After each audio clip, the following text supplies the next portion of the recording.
in Madison, Wisconsin, a 14-year-old armed with a gun headed to a middle school with the likely intentions of killing people. Fortunately, the individual was apprehended and neutralized before reaching that school. I want to speak about some warning signs that can help the family, friends prevent such a situation like this from occurring in the future. Fortunately, no one was killed in this incident. With active shooters, there are three main categories, if you will, foreshadowing of events that are to follow.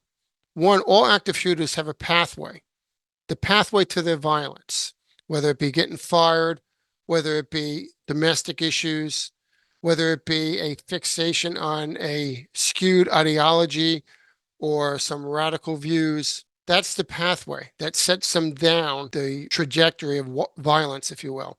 A second component of pathway is fixation. They're fixated on it. No one is really happy when they get fired or they get reprimanded, but it's the long, elongated fixation on that pathway that is of concern. That's one warning sign. The second warning sign would be identification.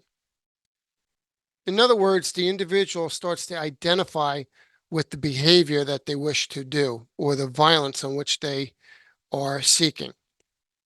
A fascination with guns or weapons, violent videos. They'll start identifying with that.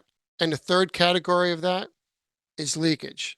This is an example of leakage from Nicholas Cruz, the Parkland school shooter.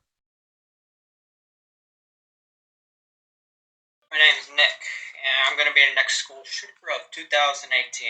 My goal is at least 20 people with an AR-15 and a couple tracer rounds. These individuals will perform leakage. They will let people know of their intentions, whether it be on social media, leaking it out to a friend, a quick little burst. Oh, they're going to get theirs one day, or she's going to get hers. That's a form of leakage. Put the three together and you have a problem. So if you see someone who has been recently picked on, someone who has lost their job, someone who's experiencing work or family issues, and they are starting to identify with violent behavior, a fixation on guns, report it. You may save that individual's life and you may save the lives of other individuals. If someone is leaking some form of violence towards anyone or an entity, let people know.